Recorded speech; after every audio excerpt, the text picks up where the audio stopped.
ES Audio. Welcome to the Evening Standard Theatre Podcast. I'm Nick Curtis, Chief Theatre Critic. I'm Nancy Durrant, Culture Editor. And I'm Nick Clark, Deputy Culture Editor. Here's what we've got coming up on this episode. Up first, we'll be reviewing Pygmalion at the Old Vic, directed by Richard Jones. He's no right to take away my character. You're an ungrateful, wicked girl. This is my return for offering to take you out of That stars Patsy Ferran as Eliza Doolittle and Bertie Carvel as Henry Higgins. For our second review, it is Beautiful Thing at Stratford East. Have you ever kissed anyone? Looking like this? You ain't ugly. They've made me ugly. I don't think you're ugly. I think we better get some sleep. Written by Jonathan Harvey and directed by Anthony Simpson Pike, this play is celebrating its 30th year. Every day's a good day with the things that you do. And our guests this week are Tom Ling and Nick Butcher, two of the writers behind Little Big Things, the new musical at the Soho Place Theatre in London. I want to work with Hannah Waddingham. I think she's coming into her own, and she is an example of the amazing theatre actresses that we have in this country. Hugh Jackman. No, seriously, I watched him do Oklahoma at the National, and I was just like absolutely blown away. Should we write a two-hander for Hugh Jackman? Yeah. I think just bring the Music Man over, put them both in it.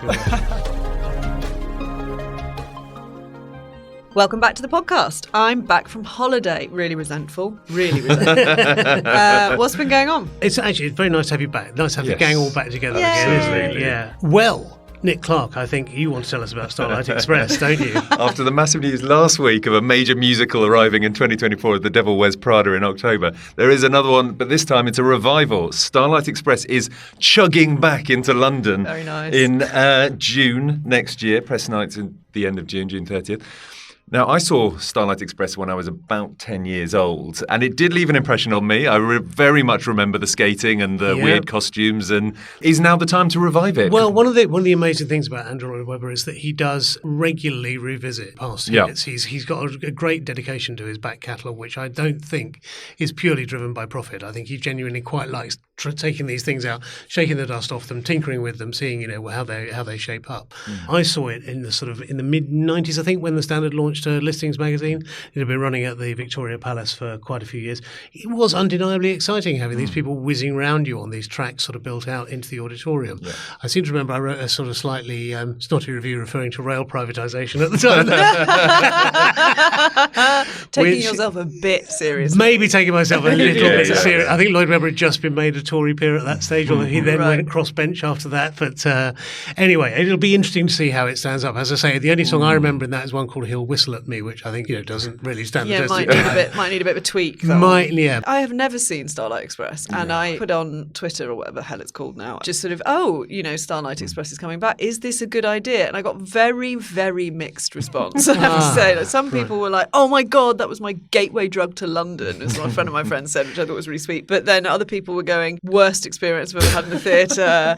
Only thing I've ever left in the interval, and I was 10." I think if Starlight Express was your gateway drug, you'd be massively disappointed by the lack of roller skating in London thereafter. Really. Somebody else did say that it's very much kind of related to your love of wheels. There are so many wheels. Well, maybe we should take a leaf out of Germany's book, because Starlight Express has been running non-stop for more than 30 years in Germany. In Bochum, there is a purpose-built theatre, and I wonder whether this will be what helps the revival. This is a purpose-built theatre as well, isn't it? Or more or less. Well, yes, it will be. I think they're refitting out the Troubadour, aren't they? Which are themselves very flexible theatres that you can basically. They're basically a flat pack shed. So you could do a lot more than you could with a traditional West End theatre. Yeah. So actually, in terms of staging, this is kind of a good time to bring it back. Actually, the Troubadours work best for these kind of things. Yeah. They had Newsies on at the Wembley Troubadour, the Disney musical, and they sort of recreated old school. I can't remember if it's New York, Chicago, but old sort of tenements and gantries and things like that. And that was the first time the Troubadour actually felt like a real theatre,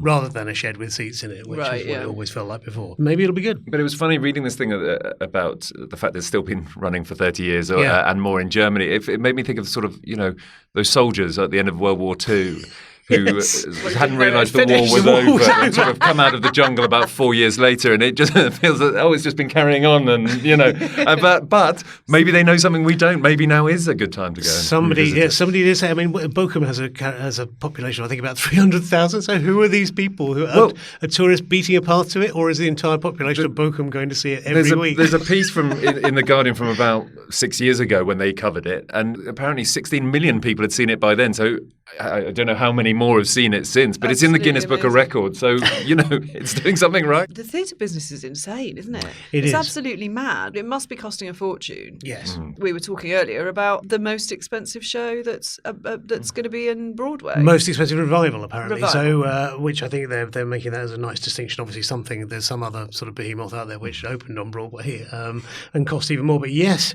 Cabaret at the Kit Kat Club, Rebecca Frecknell's production that's been running at what was the Playhouse, has now become the Kit Kat Club for a number of years, is going to open on Broadway at a cost of $24.5 million, which is apparently the biggest budget for a revival, and it's going to take them a long time to recoup. Yeah.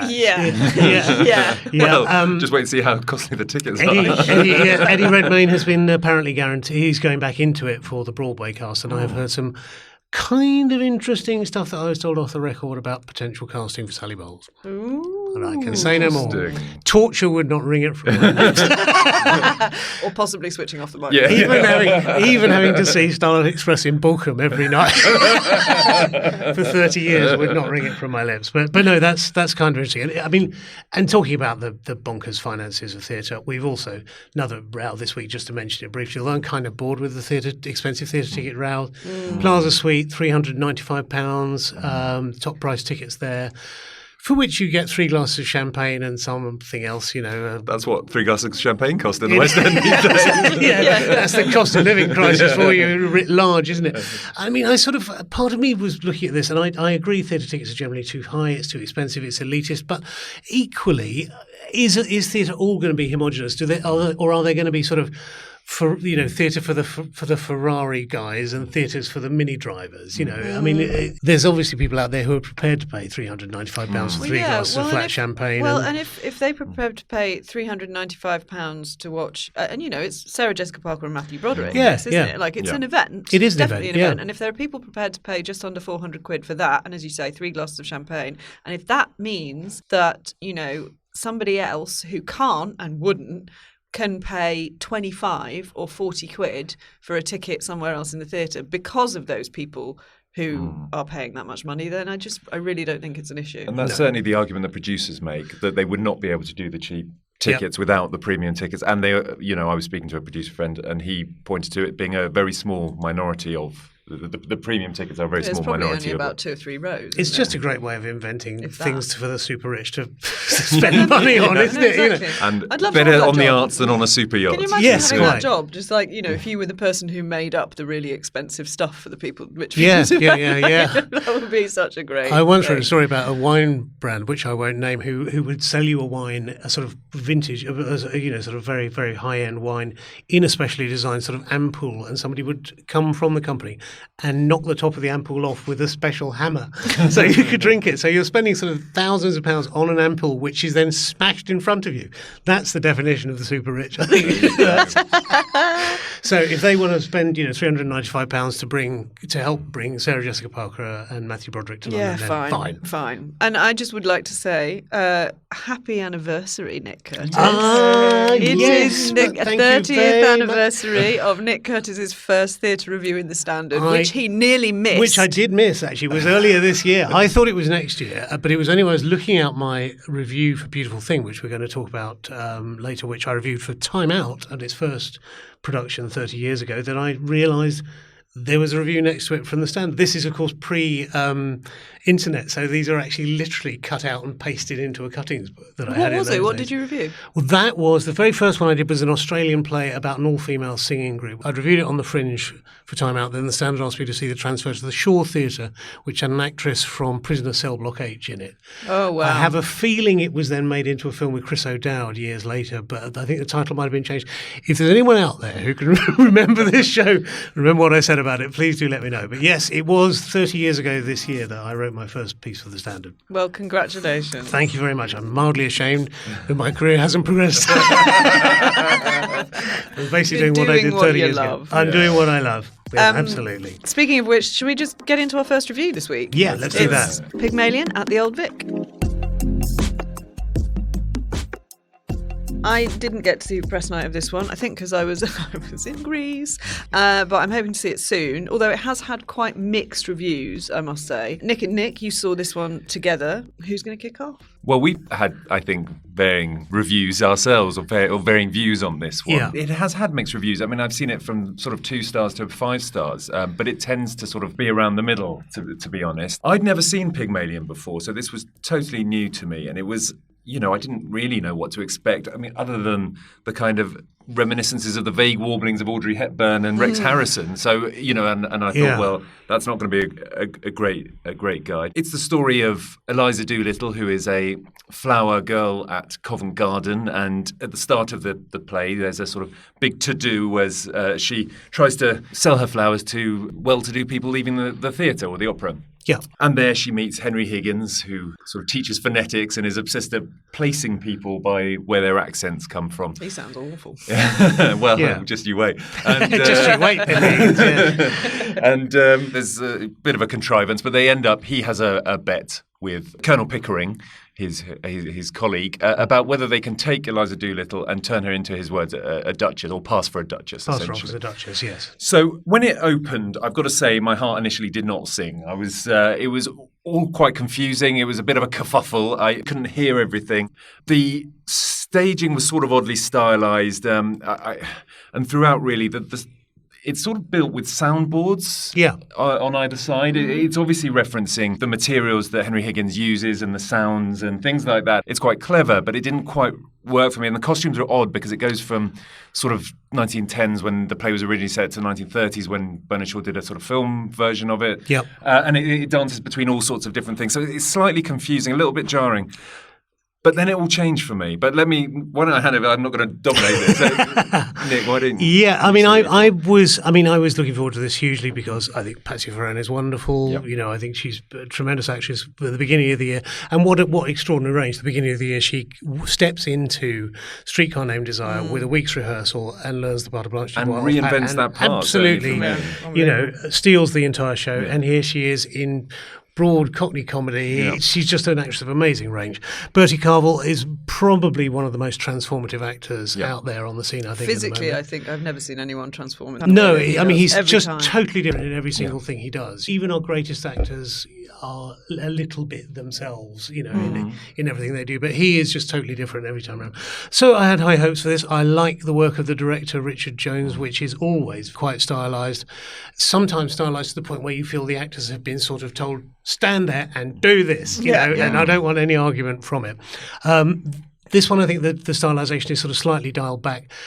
But it hinges on these 2 very, very strong central performances, one of which worked for me, Patsy Ferran's, and one of which didn't, Bertie Carvel's. I mean, just stepping back from that, I mean, these are 2 of the absolute finest stage performers working in Britain today, I think, and I think whatever their choice is, they're always worth watching. Yeah. So I think that makes this show worth it alone. Yeah. And I should say, in the interest of full disclosure, I do know Bertie. I should point that out. But I just think, as you say, he's this extraordinary sort of chameleonic actor. And we're going to talk about his performance first. And I think partly because it is, as you mentioned in your review, you could say it could be Marmite for some people. Yeah. He is very mannered in this. He's very clipped. He's playing, a role that is, as a baddie. But also almost as a cartoon. If you sort of think back to those sort of Tex Avery cartoons or whatever of Bugs Bunny conducting, he's almost like that, those sort of swooping gestures. Absolutely. And those sort of contorted body language.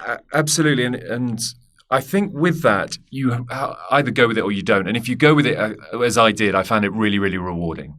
So when he first started speaking, I thought, I don't know if this is going to work for me for the whole play. And then I gave myself over to it.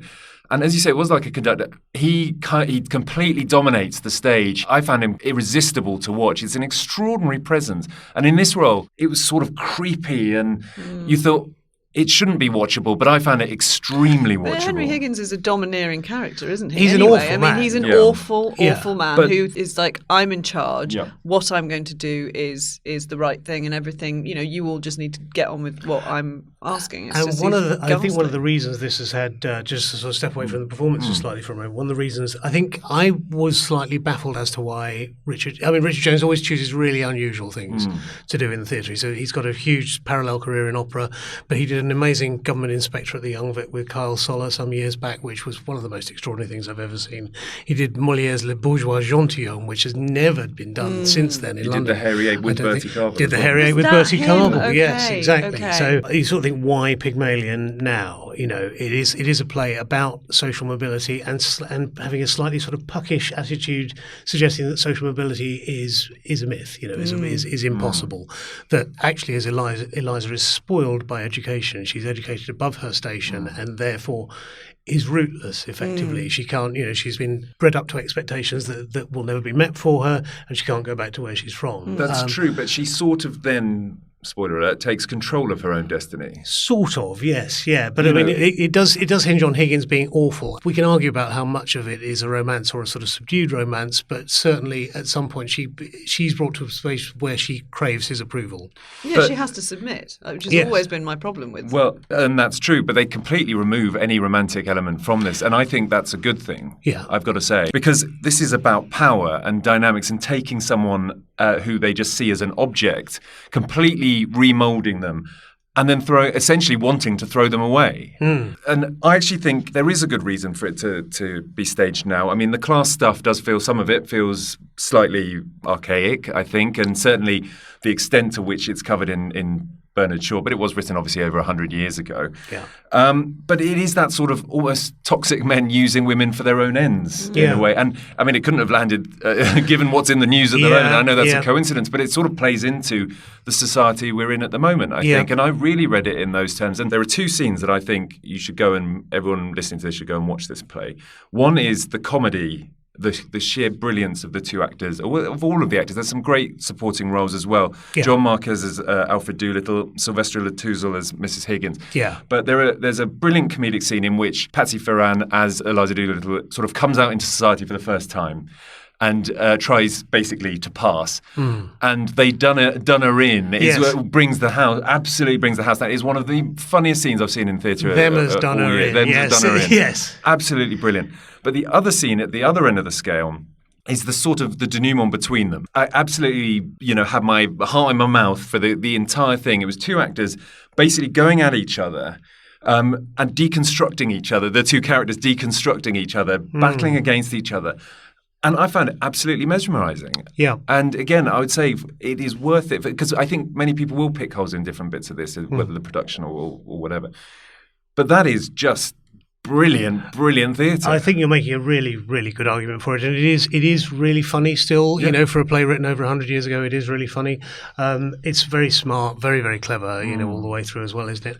Well, let's talk a little bit about Patsy. Yeah, Ferran, of course, absolutely. Who, lest we forget, because she's become so renowned for dramatic roles, first came to attention playing the maid in Blithe Spirit, which she absolutely stole off Angela Lansbury. She nailed it. It was so funny. And that was this incredibly sort of over the top, wobbly performance as this sort of kooky maid. And there's an element of that in this. Yes, there is. Eliza Doolittle is this sort of ungoverned. She's not only, it's not just her language, but her physical presence is ungoverned. She's sort of all over the stage at the beginning, and all over Colonel Pickering, and all over, the copper who she thinks is going to arrest her. She's a sort of free spirit, essentially. She is a free spirit, yeah. The play is about constricting her through language and social mores, and actually her performance gets much quieter and much stiller as she becomes taught. Yes. Yeah, she's reduced. Yes. And her performance absolutely shows that. It's a wonderful, wonderful bit. And you're right to pick out the scene where she's first introduced to, it's an at-home of Henry Higgins' mother, where she meets the Eynsford Hills and people like that, where she's in a transitional stage where her exuberance is still coming out. So the sort of Cockney verve supersedes the sort of training. When she then is sort of properly presented at the ambassador's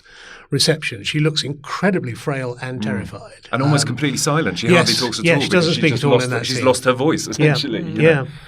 Well, an interesting one for a production that has drawn mixed reviews. We've got a lot of argument out of that, I think. It will undoubtedly divide people. It will divide people, themselves. I think will like it and hate it, probably maybe in equal measure. But great theatre should challenge, and I think it's worth making up your own mind on it. So there's obviously a lot of thought going on in Absolutely. this, isn't there? And but it's obviously for some people hitting more successfully than others, as indeed for both of us. Yes, indeed. Well, I better go and see it. Yeah. That's on at the Old Vic until the 28th of October. Right, time for a quick break.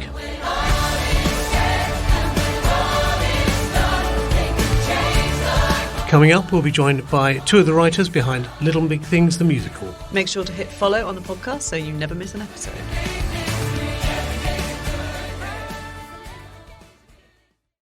I'm Lenny Henry, and you're listening to the Evening Standard Theatre Podcast. Okay, this week on the podcast, I am joined by Nick Butcher and Tom Ling, the creators of The Little Big Things, a new musical at Soho Place. Welcome, Nick and Tom. Thank you very much. Thanks. Hello. We should probably explain a little bit about what this musical is about. Nick, do you want to tell us basically the story of it? Yeah, so The Little Big Things musical is a brand new British musical based on the Sunday Times best-selling autobiography by Henry Fraser. Henry Fraser was a 17-year-old rugby player at Dulwich College, and he went on holiday with his mates to Portugal at the end of his AS levels. And they were on the beach, and Henry dived into the sea on day 5 and hit his head on the seabed and damaged his vertebra. Completely changed Henry's life, and Henry has used his sportsmanship mentality, his can-do attitude, to completely transform his life for the better and show us that there's the little things in life that really do matter. Yeah. And Henry is now an incredible public speaker and mouth artist. So he uses a paintbrush in his mouth to paint these wonderful paintings, which are also featured in our show. Henry literally lives 10 minutes from my house at home. And I used to play his brother in rugby growing up. And I remember standing on the sidelines, I just joined my new school, and people were saying, Don Fraser, he's this incredible rugby player. And he actually wasn't playing, so we were really grateful. I think he was injured or something. Right. And there were like whispers of Henry, being injured. And at the time it was like, he'd been cliff diving and all this sort of things, how whispers happen. Yeah. And obviously we know that it was just him on the beach, unfortunately diving into the sea there. But yeah, I had a connection with that, and my mum knows his friends and family, and so it's something that's really, really within the community I grew up in. Yes, indeed. Yes, it is an extraordinary story, as is really the way the two of you came together to write this show. Tom, tell us a bit about how that happened, how you came to know each other. So I was at drama school, sort of just finishing up. It was the summer, and I remember sitting at home, and I was scrolling through Twitter, and I saw this tweet from Nick, and it was asking for a lyricist. And at the time I was working on a thing called the Cyril Cafe, which did end up at the other Palace. So I was sort of just starting to write. So I thought, you know what, why not? So I replied to the tweet. I'd never replied to a tweet before, and I haven't actually since. And we ended up meeting the next week. We just talked about the sort of songs we wanted to write, the kind of sound that we wanted to create, and we just saw eye to eye. And literally the week after, we were texting back and forth, sending lyrical ideas, meeting up in the School of Rock practice room, which Nick was in at the time, right, and just writing all these songs and sort of producing a couple of demos ourselves, putting our own money into it to try and get the best sort of demos we possibly could. And we used them to kind of create a bit of a platform for ourselves to get our names out there. I'd been a professional actor in the West End for 13 years. I did my West End debut at 19 in Lend Me a Tenner at the Gielgud. I worked with Cameron Mackintosh, Andrew Lloyd Webber. So I'd sort of knew what the musical form was, and I'd worked at Chichester and Sheffield with Daniel Evans and Tim Sheeder and all these amazing people. But I was always looking over at the creative team whilst I was in them and sort of looking at what they were doing and very interested in that side of things. So when I was doing School of Rock in the West End, it allowed me to properly sort of delve into writing, and we started writing sort of the best songs we could really without sort of the worry of having to write a full musical. Mm-hmm. And I was living with a Saracens rugby player at the time, and he said, you should read this book, The Little Big Things. It's I play rugby with Will Fraser, Henry's brother. So ordered it on Amazon, read it within 24 hours, and there's a line in Henry's book that says, I saw a parallel version of myself getting up off the sand.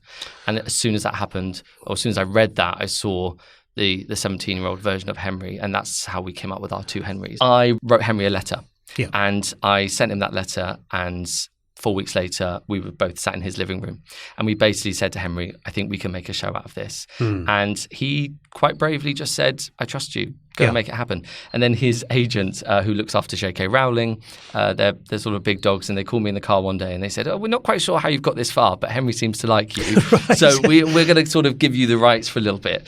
So that gave us permission to go away and write 2 songs. We wrote the happiest song, the little big things, and sort of the saddest moment when he sees himself in the hospital doors. So we should explain that Henry in the production is played by 2 actors who are sort of in dialogue with each other. An able-bodied actor, Johnny Ames, who plays Henry up to the accident, really, and the sort of lingering presence of his younger self, and Ed Larkin, who is a wheelchair-using actor who plays Henry after the accident, doesn't he? Yeah. How did that idea come about, Tom, if you could tell us? Well, just from that line in the book, right. Because a lot of the show is essentially about one of his slogans is sort of accept and adapt, one of his mantras. And we wanted that to be kind of the crux of the show, to accept this new life and adapt to what you can do. And that's sort of the central conflict of the show, that it's not about letting go of Boy, but it's about accepting his new life and learning to live with Boy and letting him, one of the lines in the show is letting them sort of drift into the background. So you're always carrying that past life with you, but it doesn't sort of overwhelm you or overcome you, and you just sort of learn to live with it and look forward with what you can do. Also, this is all going on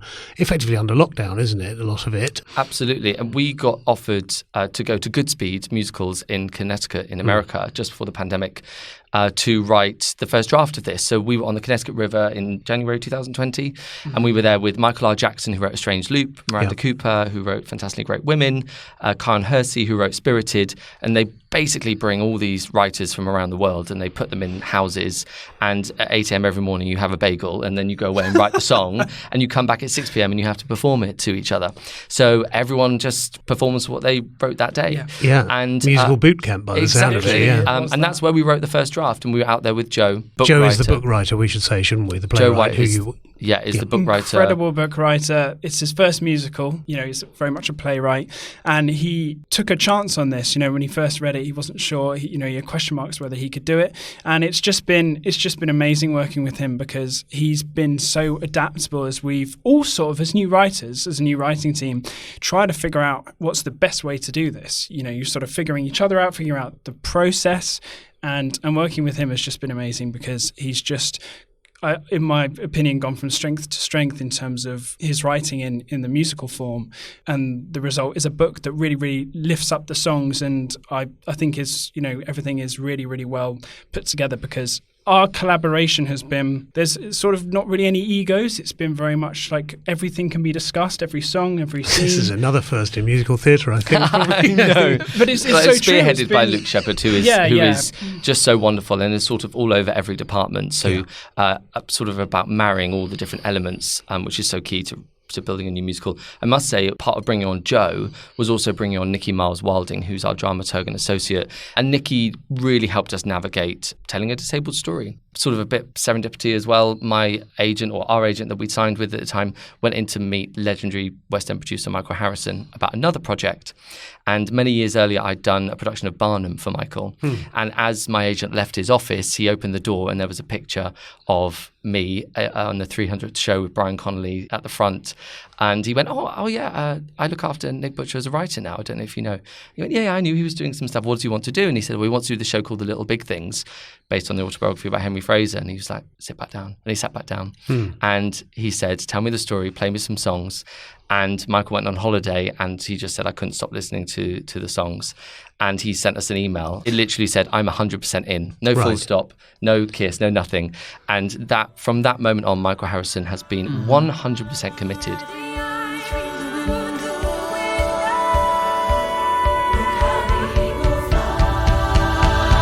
It's the little big things that stay on my mind. It's the little big things you leave behind. I must say, part of bringing on Joe was also bringing on Nikki Miles Wilding, who's our dramaturg and associate, and is a wickedly funny human being who flew over the Olympic Stadium during the Olympic ceremony.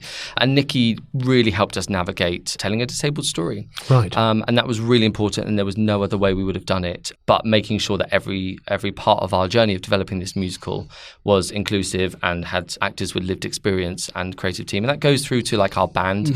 Our Our band is 50-50 gender split, diversity in every element. And it's not even a tick box. It's like, well, that's just what this show is going to do and it deserves. And I know I've mentioned this quote from Rob Ashford, the director, once said to me in an interview, I've mentioned this before in the podcast, that in musicals, it's important that people get to an emotional pitch where they no longer speak and they start to sing, and then they get to a stage where singing isn't enough and they start dancing as well. And here, they start flying. You see a man in a wheelchair fly in this show, don't you? Which I thought was extraordinary. Yeah, it's part of Luke Shepherd's genius, I think, of elevating the show to the next level and doing the unexpected. And at every turn, sort of catching the audience out and thinking, where can we go where they don't think we're going to go?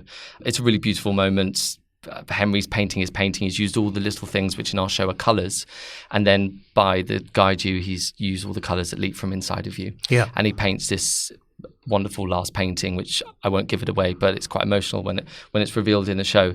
And he's flying in the air and painting his final painting. I should say this isn't too much of a spoiler. There are actually photographs of this outside the theatre, so if you were going in, it wouldn't be, exactly. not destroying everybody's experience of the show by revealing this. But I found that an extremely moving moment and something that I've never seen before in the West End. What's next? Is it more life for Little Big Things, or the two of you working on another project? I think we're still sort of trying to figure that out. I think at the moment it's kind of like this has been an incredibly moving and overwhelming experience. And just to reiterate what Nick said, and I heard on the podcast a few weeks ago you talking about freelancers after COVID and how there was this sort of shift in kind of producers taking a chance on people.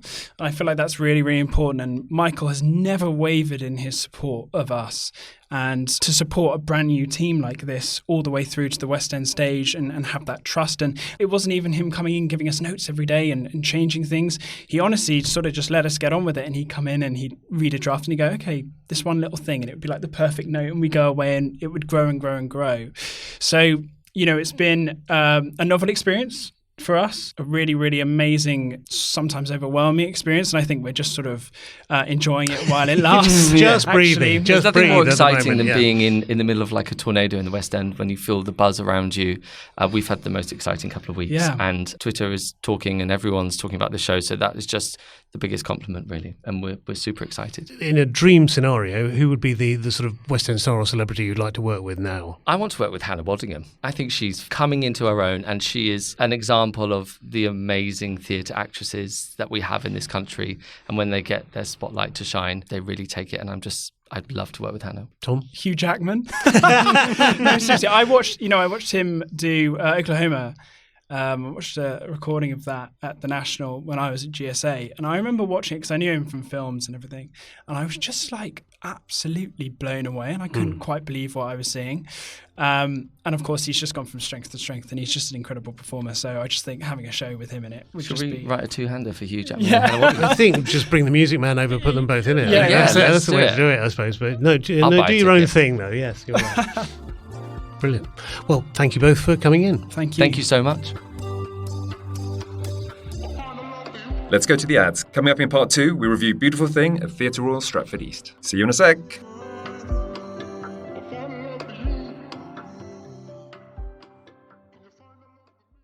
I'm Caitlin Fitzgerald, and you are listening to the Evening Standard Theatre Podcast. So, Beautiful Thing at Theatre Royal Stratford East. This is by Jonathan Harvey and directed by Anthony Simpson Pike. I did not see this one, but Nancy, you did. What did you think? Yeah, I saw it last night. Well, I didn't see it the first time around. This was first produced in 1993. So this is its along with Nick, its 30th anniversary. I mean, on the face of it, it's just a very sweet play about two young lads falling for each other and navigating their nascent sexuality. I was talking about it with my friend afterwards, who's the same age as me. I didn't find it deeply moving, but I did come out very much admiring it as a thing, especially of its time. Yeah. So I don't know if you remember how homophobic the 90s were. Yeah. Like, I was 15 in 1993, and the two protagonists of this play are 16, like just 16. Yeah. I remember how homophobic just the casual discourse was. I was at an all-girls school in Manchester, there's boys' school around the corner. And I remember if someone was thought to be gay, certainly in my school, I mean, there wasn't outright bullying as far as I'm aware. That doesn't mean it didn't happen, but as far as I'm aware, but it was like whispered about as something weird. At the same time, a couple of years later, we were all gaping in awe at the drag queens and the sort of fag end of the days of the hacienda. But I don't think it was like that for the lads. I think it was a lot worse. Yeah. So for a gay story like this to hit the stage at that time, and the two main characters not to be gripped by internalized shame. Yeah.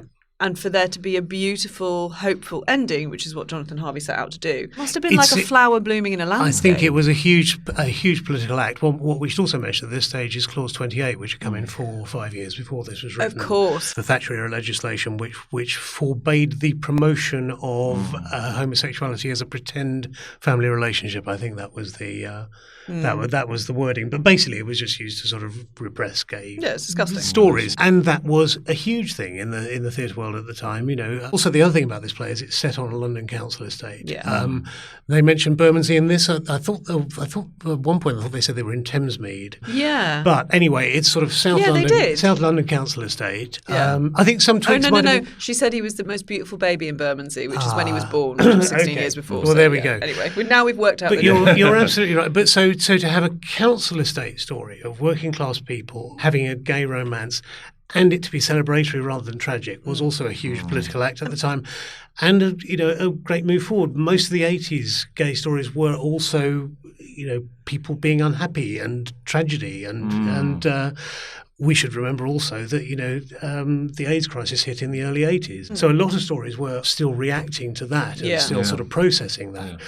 In 1993, to write basically a pure and simple, celebratory, very funny romance set on a council estate between two young gay lads is just an extraordinary political act. I can't imagine how important it was to young gay men at that time. I mean, let's talk about the play. Let's talk about what we saw. It is a period piece, very much, isn't it? It feels nobody's got a phone. I don't think more than 30% of the audience understood the reference to Bob's Full House. Oh, fancying Bill Beaumont. I know. It was very funny because my friend and I were sitting at the end of a row which was full of teenagers. There was a huge sort of school group, which is weird for a press night, and we were the two who sort of like fell about laughing when she said that. Yes, quite.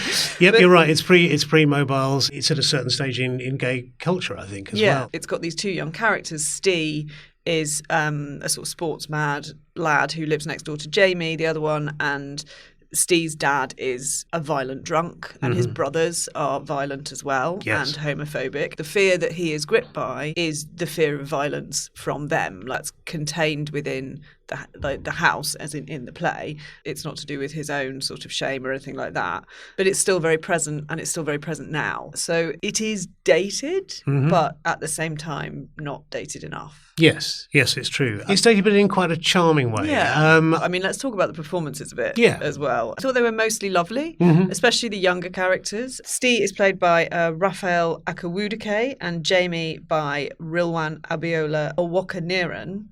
Steve, Raphael, I thought, had just that needed level of awkwardness. And I thought you could see kind of Jamie, played by Rilwan, coming into his instinctive flamboyance over the course of the play in a very subtle way as he gets more comfortable with his sexuality. Yeah. I thought that was really nicely done. And I loved Scarlett Rayner as Leah. She was this great sort of pent-up ball of frustration and bad education and insecurity, and like a girl with nowhere to go and nothing to do. She's been excluded from school. Yeah. She lives with her mum, but she's kind of got total free reign, which means that she's completely aimless. And you could see that in her, but also she was very funny. She's the least convincing character for me, I think. As a character, I thought she did her best with it. The performance is great. That again is something I wonder how much this has been tweaked, because they talk about her being excluded, and I don't think that was a term she would have been back expelled. In the 30s. Yes. I don't know why they didn't say. I again back looking in the back. 30s. Sorry.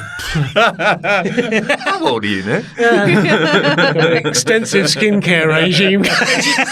Again, I think, but yeah, it wasn't. 30 years ago. I don't think the term exclusion was used. She's a sort of period piece within a period piece, because she's obsessed with Mama Cass. Yeah, she is. It's really funny. Which is strange. I presume that just Jonathan Harvey had a real thing about Mama Cass, or the Mamas and the Papas, and decided to sort of bestow that on this character, in this play. Jonathan Harvey was 25 years old when he wrote this, by the way. So it's an extraordinarily assured piece for a 25-year-old, I think. Exactly. But the young woman is a bit thin. She's a bit thin. But she was extremely fun playing a girl off her face. Yes. That was great. That's true. That's very funny. And you can see sort of in her some of the DNA of the Kathy Burke character in Gimme Gimme Gimme, the sitcom that Jonathan Harvey wrote.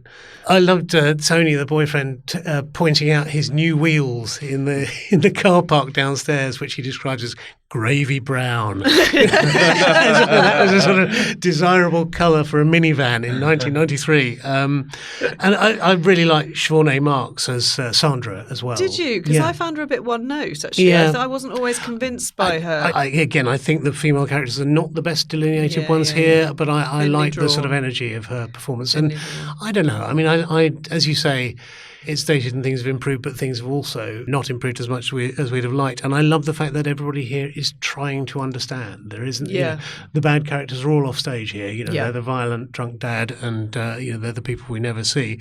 And I love that even the boys are trying to understand it. They're buying copies of Gay Times and looking for ads for pubs they can drink in, or reading the problem pages where one.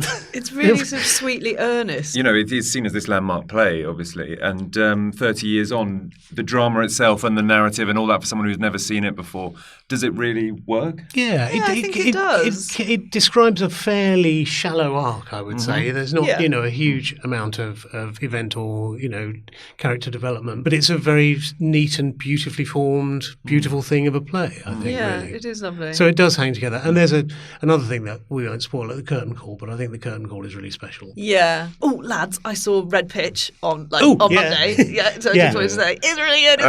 It's really good. It's really good. They said last week it's really good, but it's really, really good. And that sort of, again, is very much of its time, and that time is right now. I mean, it couldn't be more of the now. And this obviously was very much of its time then.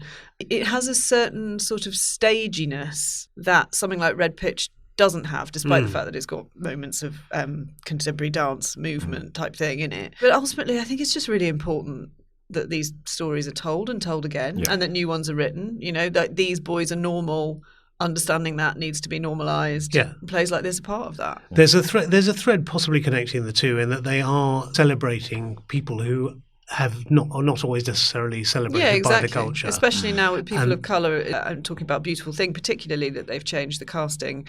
This sort of adds that in as well. And it's really, you're quite right. I think it's just these stories just need to keep being told, and it's just really sweet. It's really sweet. Go and see it. And it's sort of it was done originally at the Bush in West London. It's now being done at Stratford East in East London. It's set in South London. Whether it's Bermondsey or Thamesmead. There's something nicely universal about it. It does seem to sort of sit very neatly in lots of different communities. I feel like it could be a council set in Birmingham. Do you know what I mean? It could be anywhere. When's it on till, Nick? Can you remember? It is on till Saturday the 7th of October, so go see it.